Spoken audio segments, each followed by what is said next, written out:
La plus grande tristesse de la vie de Michel Onfray fut probablement son enfance douloureuse au pensionnat catholique de Giel, de 10 à 14 ans. Né le 1er janvier 1959 à Argentan, en France, dans une famille de paysans normands, Onfray fut envoyé en pension par ses parents en raison des conditions de vie difficiles et de l'éloignement de l'école du village. Cependant, l'environnement difficile, la discipline stricte et la séparation d'avec sa famille lui laissèrent de profondes cicatrices émotionnelles. Onfray décrivit cette période comme un lieu de souffrance, où il se sentit abandonné et isolé. Ces expériences façonnèrent non seulement ses opinions anti-religieuses, en particulier le catholicisme, mais lui laissèrent aussi le sentiment de la perte d'une enfance paisible qu'il n'avait jamais eue. Cette tristesse fut aggravée lorsqu'il réalisa que sa mère avait été envoyée dans le même pensionnat durant son enfance, douloureuse répétition du sacrifice familial dû aux difficultés économiques.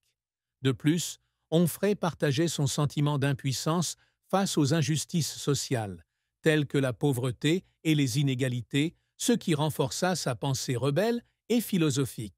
Cette tristesse, bien qu'elle se soit transformée en force créatrice, est restée profondément ancrée dans son âme, influençant sa vision du monde et des hommes.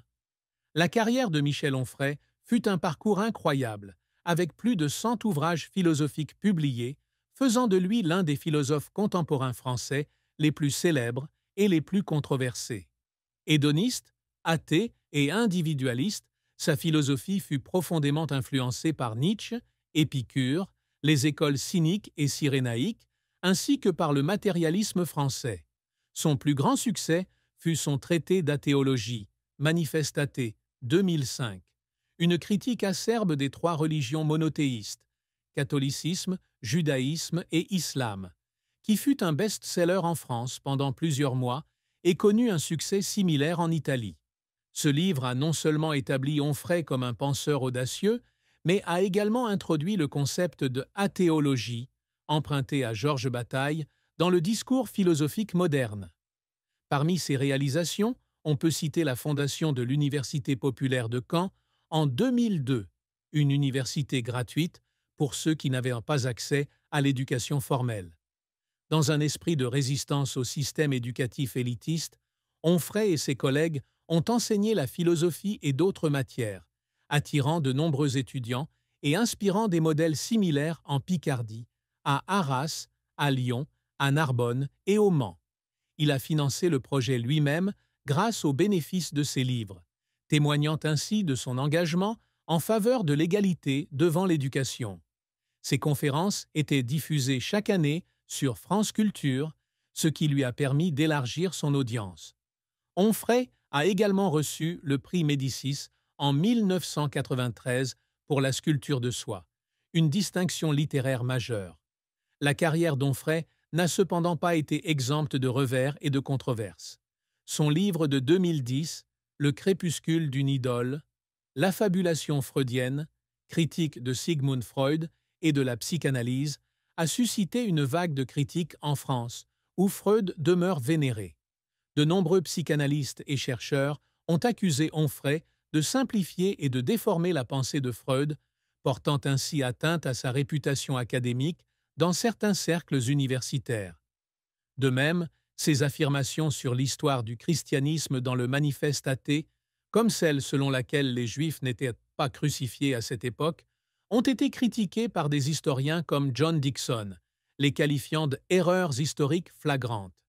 Ces controverses ont fait d'Onfray une figure clivante, perçue par certains comme trop simpliste ou politiquement orienté dans sa philosophie.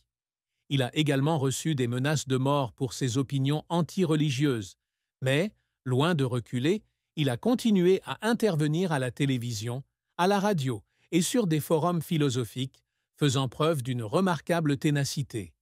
Les tentatives d'Onfray pour se forcer à pleurer trouvent peut-être leur origine dans ses années d'enseignement dans un lycée technique de Caen, 1983 à 2002, où il était confronté à des élèves peu intéressés par la philosophie et à un système éducatif rigide. Il a confié que tenter d'inspirer ses élèves, tout en se sentant contraint par le programme, était une épreuve douloureuse. La fondation de l'université populaire n'a pas non plus été facile, exigeant qu'il sacrifie temps, argent et énergie pour construire un modèle éducatif idéal. Il y a eu des moments où il s'est senti seul dans son combat contre le système, notamment lorsqu'il a été rejeté par ses collègues universitaires en raison de ses opinions anti-idéalistes et anti-religieuses. Ses larmes, bien que rarement exprimées en public, témoignent de sa passion et de son dévouement pour la philosophie et l'éducation. Une triste fin de la vie de Michel Onfray, au sens figuré, pourrait bien être due à son isolement intellectuel au sein des cercles philosophiques français. Bien qu'auteur à succès et influent, Onfray était souvent ignoré des milieux universitaires parisiens traditionnels qui le considéraient davantage comme un philosophe de la télévision que comme un érudit sérieux. En France, où la philosophie est souvent associée à des écoles élitistes comme l'École normale supérieure, son style d'écriture accessible et ses opinions politiques, un mélange d'individualisme athée et de socialisme libertaire, lui valurent d'être perçu comme trop simple ou trop politique. Cet isolement atteignit son paroxysme lorsqu'il fut critiqué pour des déclarations controversées, comme dans Décadence, où il défendait une théorie du mythe du Christ, l'idée que Jésus n'était pas un personnage historique, que de nombreux chercheurs rejetèrent. Cet isolement fut peut-être frustrant pour Onfray, d'autant plus qu'il insista toujours sur le fait que la philosophie devait être un art vivant, au service de l'humanité, et non un simple dialogue entre chercheurs.